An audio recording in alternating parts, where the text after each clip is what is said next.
Hi guys, Marika here with another tutorial, and today my tutorial is all about a challenge. So Lawn Fawn have started a new challenge blog called Lawn Fawnatics, and yeah, it's so cool. And their first challenge is a birthday, and I just had to join in. One of my inspirations, which I think I forgot to talk about in my crafty chat, is challenges. I love doing challenges. So when I saw that Lawn Fawn was creating a challenge blog, I just had to join in. I love Lawn Fawn and I love challenges. So my first video now from being back is this sort of scene tag with a little bit of a shaker thrown into it.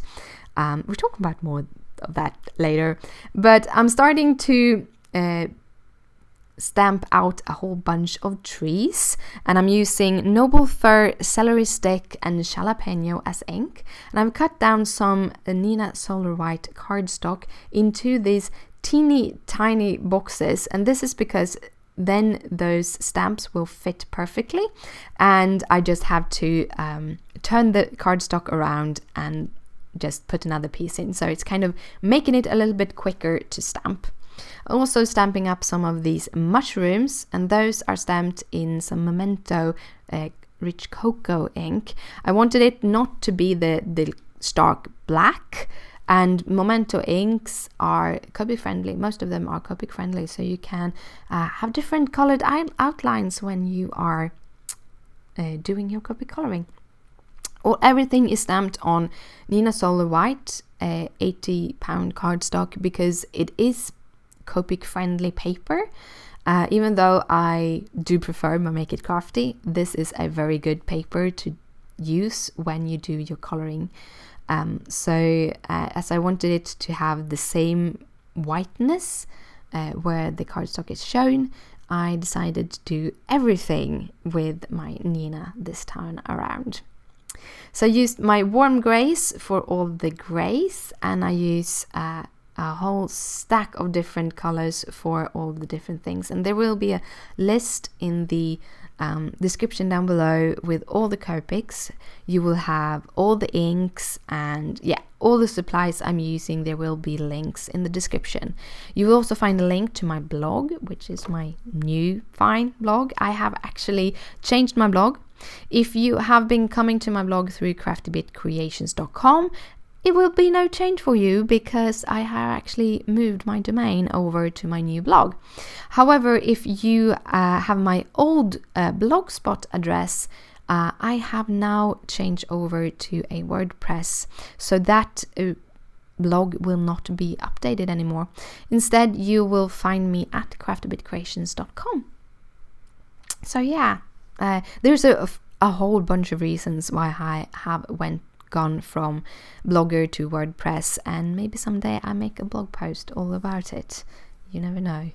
But yeah, I start out here by just doing all of the coloring, like shadowing and coloring Lawn Fawn stamps is fairly easy. They're so small, so usually I use about 3 colors. However, the fox did get 4 colors because of that specific color scheme. I use 4 colors to get the effect I wanted. But usually I use just 3 colors when I work with Lawn Fawn because they're so small and cute. Then I'm cutting out all of the images with my Cutter Bee scissors. I do that even with the thread, with the trees and with all the mushrooms. These sets do have coordinating dies, so if you would want to have that, you can get that instead too, if you don't like all of that fussy cutting. Then I'm cutting out some dies. I'm using this set of tags because we're going to make a shaker tag sort of, and I'm cutting out 2 of the bigger pieces and one of the smaller just going to be a sentiment thingy, and one of the bigger pieces I'm using a Simon's Stamp circular stitch die to get a border because I don't have any Lawn Fawn circular dies. I cut out 2 more of those circular dies to be able to create kind of my background landscape. So the first one, I'm blending some tumbled glass and some stormy sky for a sky. Then I'm using some bundled sage together with some other green inks. The other one is shabby shutters and some, God, I don't know which, you probably saw that if you paused. Yeah, peeled paint. And finishing off with some the green lucky color. God, I will have a list down below with all of the colors that I'm using for all of my blending and everything. I'm using the Distress sprayer with the kind of distress setting on it. And then I'm adding some extra small droplets with the help of my fingers. I dry it off after a couple of seconds to not get too white of those. I just want some texture. That is why I'm using the droplets. Then I'm using the hillside border dies, stitched hillside border dies, to cut out my little scene. I'm adding the adhesive just on the sides because I'm going to put my trees both underneath and on top of this to kind of build up some dimension in it to make it look like a proper scene. I also cut out the bigger tag in some acetate, and I cut off the little tag piece, and then I'm just gluing that acetate on top of my frame with some multi-matte adhesive. And I'm putting it aside so that it can dry, and then I just keep on working with the rest of the piece.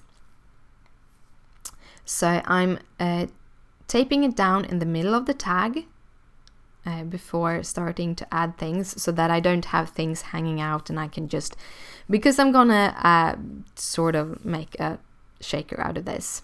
Then I'm just taking all of the trees, I'm adding the tape runner on the back side of them, and then I'm just building up my scene bit by bit, adding trees, trying to use the darker trees in the background and the lighter trees in front to build it up. I'm also doing a little cluster of those little mushrooms to kind of make it feel like that little cluster is a bit closer and make it look like there is a dimension between the trees and the toadstools and everything. For the foam adhesive, I actually cut it down to a very small strip, and by removing the paper from it, you can actually bend it very easily. So I'm just adding that around. This is where I decide I wanted to make it a shaker. The little flowers that you see that is already there is from Lawn Fawn, and then I have some Simon's stamp that I think I got in a card kit that I'm adding. I should have had double layers of foam tape on this because those flowers are pretty big, but also I have built up quite some dimension with all of the trees and everything, so the shaker doesn't really shake. But hey, it has shaker things in it, so it almost worked. Then I'm adding the little details, the package, the little other toadstools. This is also where I realized maybe I should have had other colors on the packages because they kind of disappear in the toadstools. But hey, it's okay. I like it anyway. And I finished it off with a little party hat. The sentiment is actually going to be a sentiment die by Lawn Fawn. It says happy birthday to you, but I'm only going to use the happy birthday. I'm using the abandoned coral, the candied apple, and the aged mahogany on top of it. The aged mahogany is only tapped onto the edges to just give it some extra dimension. The Quickie Glue pen I'm using is to set the little dies down.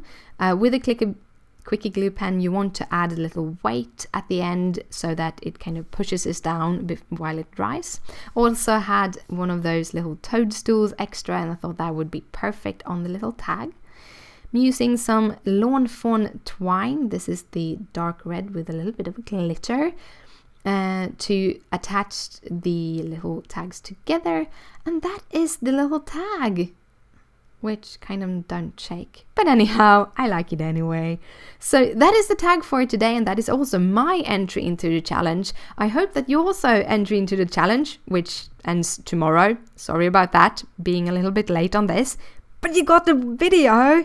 Hope you liked it. If you do, please thumbs it up. If you have any questions or comments, just comment down below. Down below you find all the details of all the cards, and here you have 2 other videos that I made previously. Thank you so much for watching, and I'll see you later. Bye!